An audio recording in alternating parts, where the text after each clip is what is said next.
Ela nasceu princesa e tinha direito ao trono da Inglaterra. Mas passou quase 40 anos presa, esquecida, como se nunca tivesse existido. Leonor, conhecida como a Bela Donzela da Bretanha, era neta de Henrique II, rei da Inglaterra, e filha do príncipe Godofredo, duque da Bretanha. Sua linhagem dava a ela um direito legítimo ao trono inglês. Só que, naquela época, ser mulher e herdeira poderia significar perigo, e a existência de Leonor foi considerada uma ameaça por membros de sua família.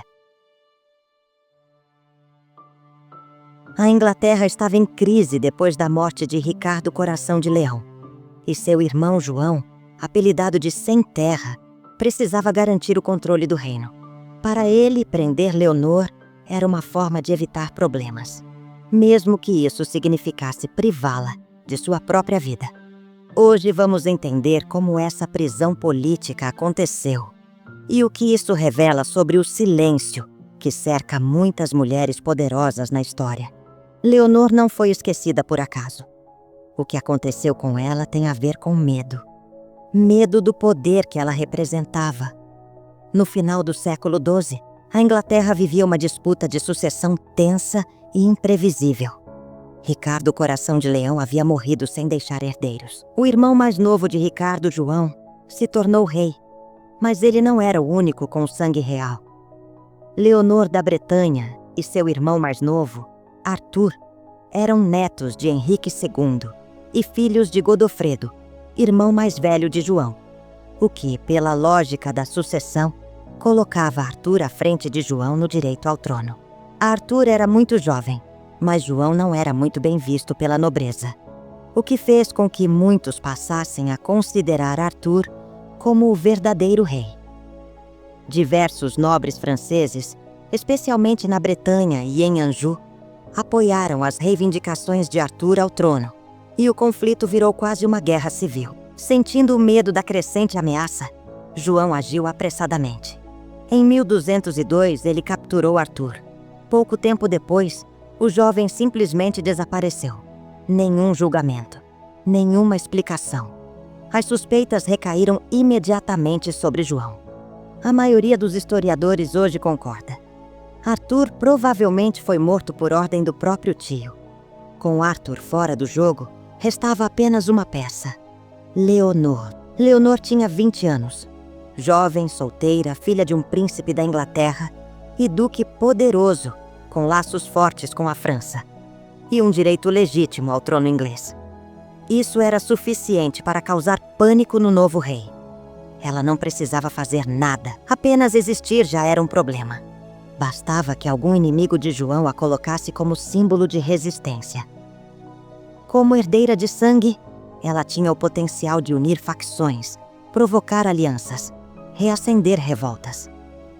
João Sem Terra sabia disso e decidiu agir antes que a ameaça virasse realidade. Leonor foi presa em 1202, no mesmo ano em que o irmão desapareceu. Não houve julgamento, nenhuma acusação formal, nenhuma tentativa de negociação. Foi levada para a Torre de Corfe, um castelo no sul da Inglaterra, cercado por muralhas altas e guardas fiéis ao rei. Ali começava sua vida como prisioneira do próprio sangue. Ao longo dos anos, ela seria transferida para outros castelos, sempre longe da corte, longe da política, longe de qualquer chance de ser lembrada. Leonor viveu como uma espécie de refém real, não de um inimigo, mas da própria família. Sua existência oferecia perigo demais para que ela fosse livre, e era importante demais para ser eliminada abertamente, uma vez que as suspeitas do desaparecimento de Arthur pairavam sobre o rei. Ao manter Leonor viva, mas longe de tudo, João Sem Terra e seus sucessores eliminavam o risco político sem gerar mártires. Durante quase 4 décadas, ela permaneceu presa, sem escândalos, sem rebeliões, sem voz. Leonor foi presa aos 20 anos, e a partir dali sua vida passou a acontecer entre muros de pedra. Não há registro de julgamento, nenhuma condenação. Mas também não houve tortura, nem grandes abusos físicos. Pelo menos, não que tenham sido registrados. O que aconteceu com Leonor foi outra coisa. um tipo de punição mais lento, mais invisível: o abandono.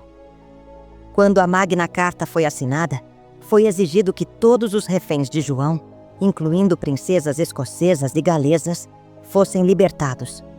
Leonor, no entanto, foi excluída. Ela foi mantida em cativeiro por 39 anos, nunca tendo sido libertada, mesmo após a morte do rei João.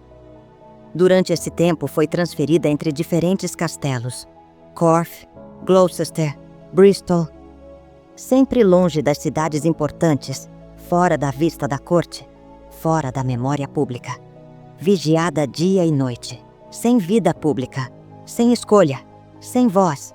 Nunca se casou, nunca teve filhos. Talvez ela olhasse pela janela de pedra todos os dias, esperando por um mensageiro que nunca veio.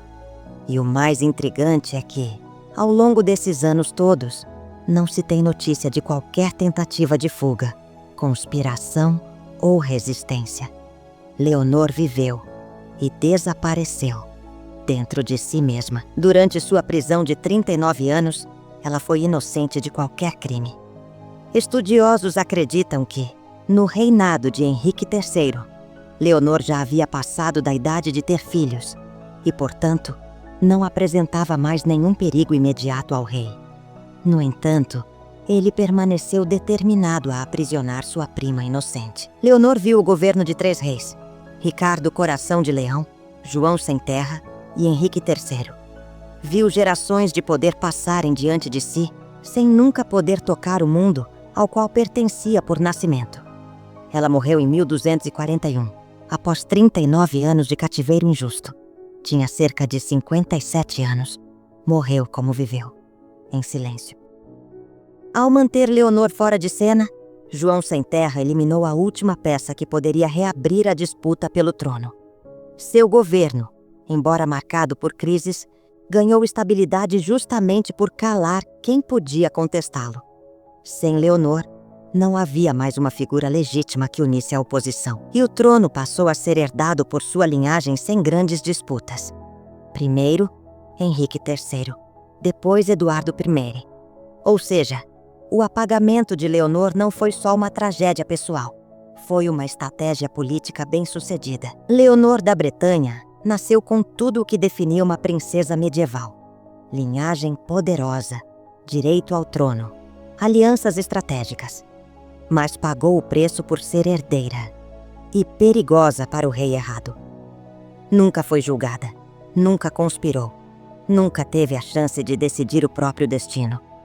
Sua única culpa foi representar uma alternativa ao poder dominante.